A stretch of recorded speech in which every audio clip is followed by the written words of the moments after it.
What is going on, everyone? Badger here. Make sure to like and sub, and let's get into this.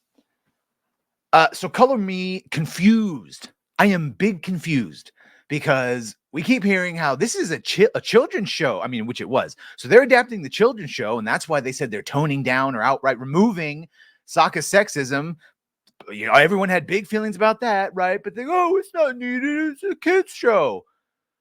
Well, here and then we hear, yeah, they're taking that out, but they're keeping in the genocide. They're going to show the wiping out of the airbenders. Oh, it's a weird decision for a kids show that you took the sexism out because it was weird in modern day. And yet, even though this isn't a modern day show they're reproducing, and here we have the Netflix Avatar reboot aims to please Game of Thrones fans.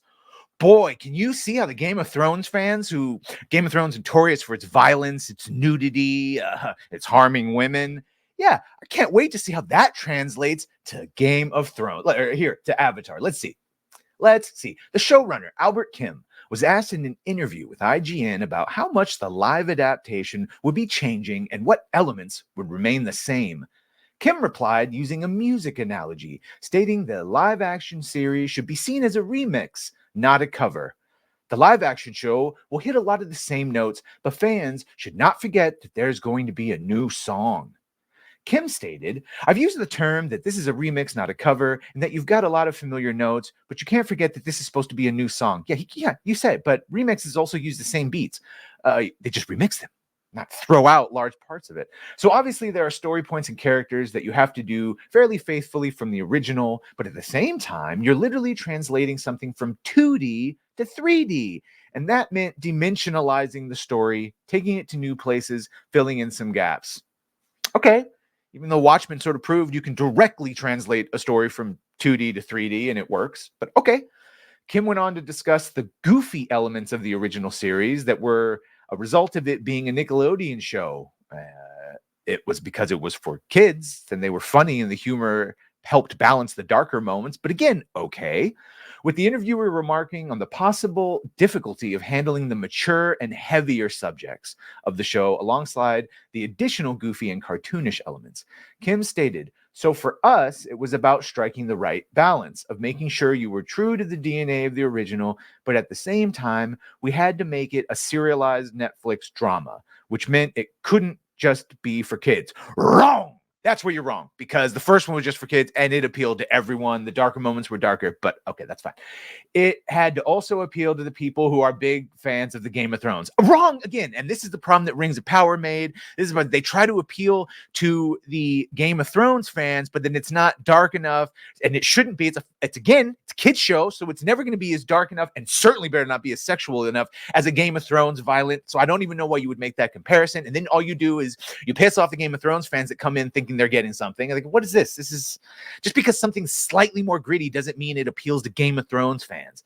And then the regular people that go and, I get to show my kids Avatar. It's like, well, not this adaptation.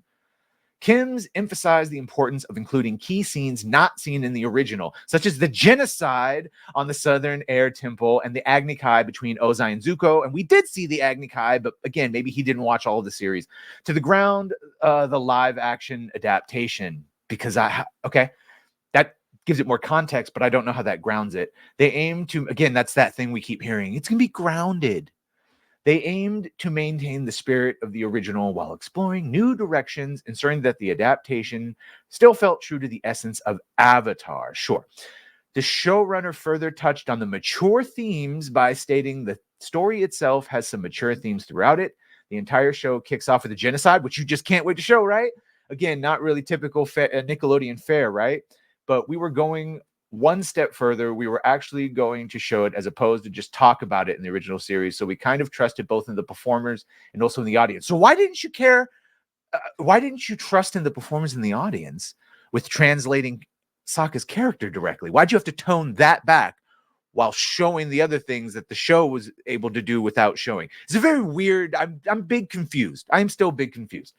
They could handle this kind of material even at a young age. Right. Which is why that statement is completely incongruous with your original statement and choices.